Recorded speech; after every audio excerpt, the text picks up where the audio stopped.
Hey, it's Michael Lewis, former Indiana University player and current UCLA assistant basketball coach, and you're listening to Indiana Sports Beat. Today's guest is brought to you by Reynolds Family Dentistry of Sellersburg. You need $1 million smile for those championship photos, and that's exactly what you'll get with Reynolds Family Dentistry.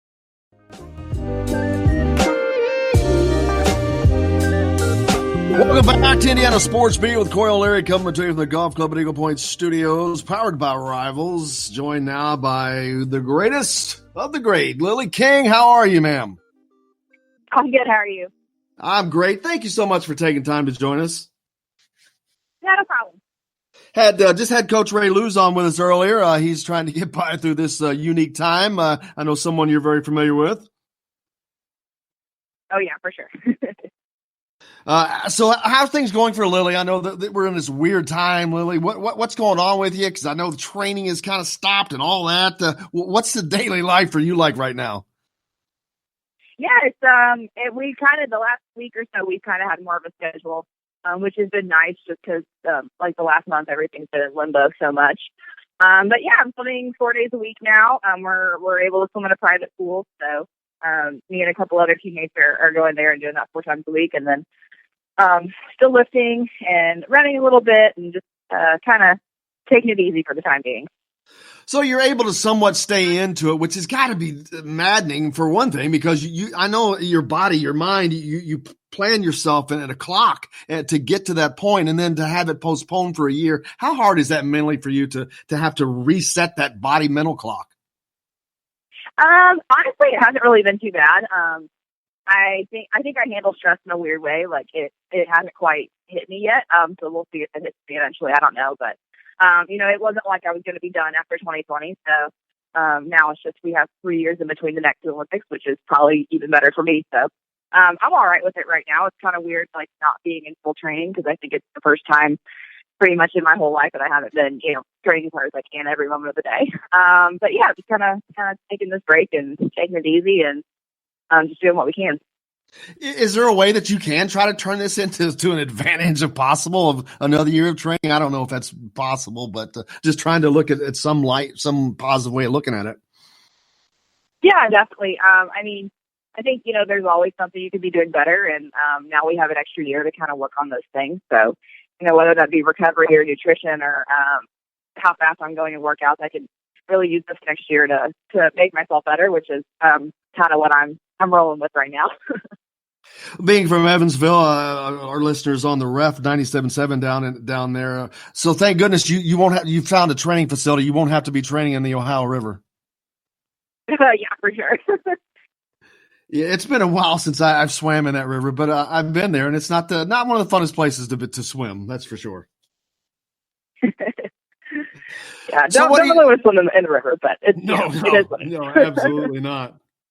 How's the teaching going? I know you were student teaching, and I assume that's finished up, obviously, because the schools are out. But how did that go? How did you enjoy that experience? Right, yeah, I finished around November, and it was awesome, and it was really weird kind of adjusting back to not being teaching, because I was pretty much teaching all of last year. But yeah, I absolutely loved it. It was kind of a nice way for me to separate like the swimming world from the actual world, which is something the swimmers don't really get to do very often. So it was nice to know I have something after swimming, and I had so much fun. What level were you teaching? So I had middle school in the spring, and then I was in elementary in the fall. Yeah, there's nothing like a 12-year-old kid that can bring you back to reality, no matter if you're an Olympic gold medalist or not. I think 10, 12-year-old kids have the ability to make us humble. So teaching is something that you're looking at doing after your career's over, your swimming career? I think eventually. Yeah, I don't think when I'm first done something, I'll go straight into teaching. But yeah, I can definitely see myself doing that in the future for sure. Swimming is a unique sport. We saw Michael Phelps kind of really stretch it out. How long do you think you can or want to go at this level of competition? I don't really know, to be honest. I was always going to say 2024 was going to be the hard cutoff date, but now it seems like 2024 is approaching faster than I thought it would. So, I'm just gonna, I'm gonna keep doing it as long as I love it, as long as I'm not, injuring myself too much and and we'll see what happens. So yeah, I'll keep swimming as long as I'm having fun with it. Yeah, and Lily, when we look down your accomplishments, and I know that it's probably hard for you, I'm knowing the kind of person you are, it's hard for you to sit here and listen to all the accomplishments. But if I had to list those, it would take an entire show to do that. But yeah, you still have this drive. How do you, when you've already succeeded and you've reached the top and you've won, set world records and won gold medals, how do you keep pushing yourself for more to get over that hump? Yeah, that's the hard part that I feel like no one ever talks about. But yeah, it's definitely really difficult. Just kind of, coming back from winning an Olympic gold medal or coming back from setting a world record and getting in and wanting more. But I think I just hate losing so bad that that's kind of what motivates me. Because if all of a sudden I'm not doing what I'm supposed to do at practice, then I start getting beaten. That's just no fun. So I think the thought of losing at some point really keeps me going.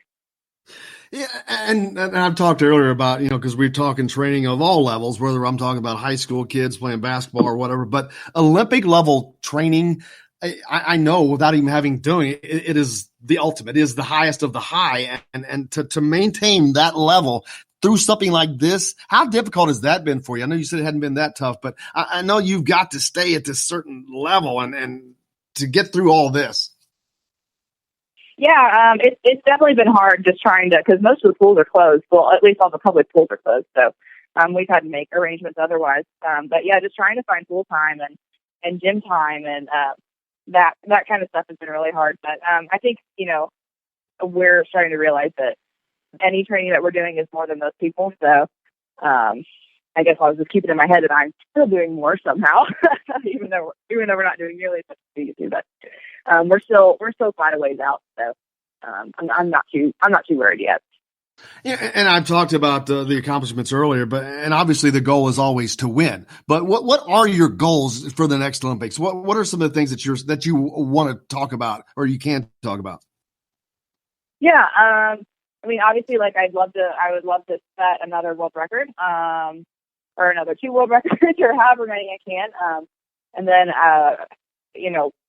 seeing if I do end up qualifying in all my events, which hopefully I do, then I would say I have potential for 4 golds. So that's really been the ultimate goal, I think, or at least since the last Olympics. So, yeah. Yeah, you keep pushing yourself. We talked about the ability to do that. And teammate wise, do you rely on teammates to help push you besides camaraderie and all that, though? But who are some of your teammates that really you turn to push you to help get that extra, whatever you need?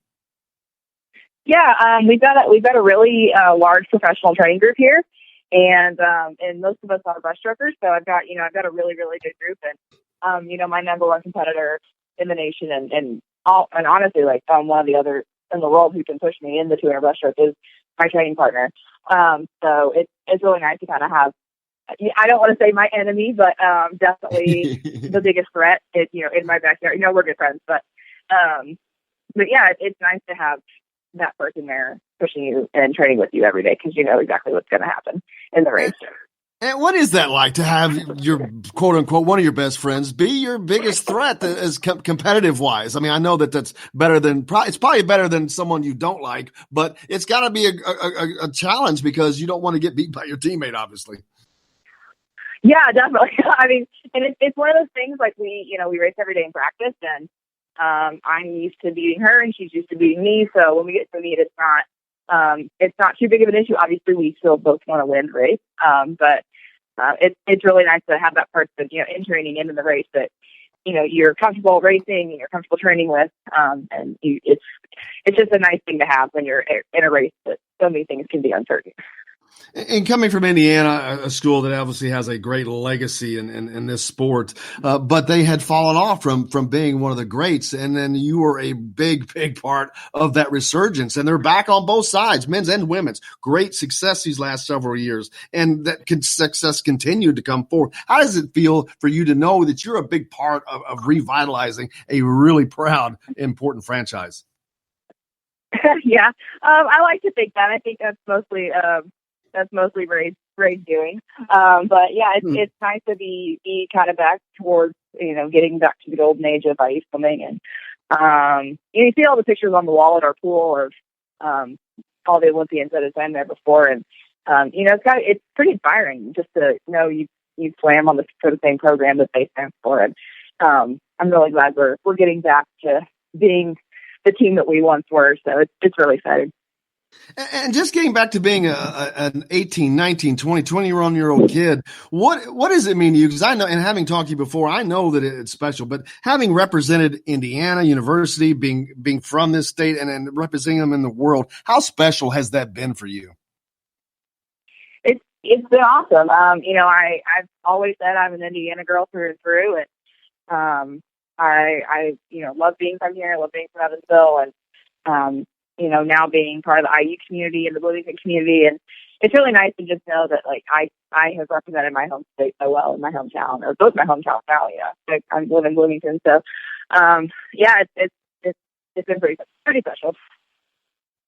And looking way deep into the future, is coaching something that you would ever consider or look at? I thought about it, definitely. I don't know if I would want to coach at the collegiate level. I don't know if I would be that committed to it. A lot of recruiting travel. I could definitely see coaching at some point. Teaching, you see, I don't know what would be worse, coaching, or not worse, but harder, coaching or teaching 12-year-olds. Both are a great battle. Yeah, I love the 12-year-olds. They're fun. Well, if I had Lilly King as a teacher, I'd be a good kid too. I promise you. It's not every day not very many kids have an Olympic gold champion as their teacher. That's got to be super. I know it's got to be super special for them, because if I was a 12-year-old kid, I would be so in awe. How do you handle that aspect of kids? Because I know it's got to be something you deal with. I mean, you'd be amazed at how many kids genuinely don't care, which is the best part. Yeah, I have a daughter, so I completely understand. What's next for you, Lilly? I know you're in the middle of training, but just personally, what's next for you? I'm just swimming, so that's about all I can do. And we don't really know what meets are coming up, or what meets are gonna happen this summer, if we are gonna have any. So I genuinely have no idea. Yeah, and for someone whose life, when you're on the Olympic training and all that, your life is pretty structured, I would imagine. I mean, like all day. That's got to be a huge change right now for you as well. Yeah, that's why I was at home for a couple of weeks in Evansville, and I didn't have a schedule, and it was so strange. I just didn't know what to do, and all the days were starting to blur together. But now that I'm back up in Bloomington, I've got at least a little bit of a structured day, which is much better for me. Well, that's good to hear. And I hope you can get out and go get some yogis or some buffaloes, some wings today or something. Just enjoy and stay safe. But I can't thank you enough for taking the time to join us again. We hopefully can do this sometime in the future to follow you, keep going with what you're training and where you are. But the best of luck in your training. And thank you so much. Oh, yeah, absolutely. Thanks for having me. This is Jim Coyle from Indiana Sports Beat with Coyle and Leary. Indiana Sports Beat is now a part of the Rivals Network. You can go to thehoosier.com to sign up. It's free. Catch the show there each day live or at your convenience. You can also like or follow us on Facebook, follow the show's rebroadcast anywhere you podcast. If we're not on a radio station where you live, we should be. Let your local station know they need to carry Indiana Sports Beat with Coyle and Leary, or simply go to thehoosier.com.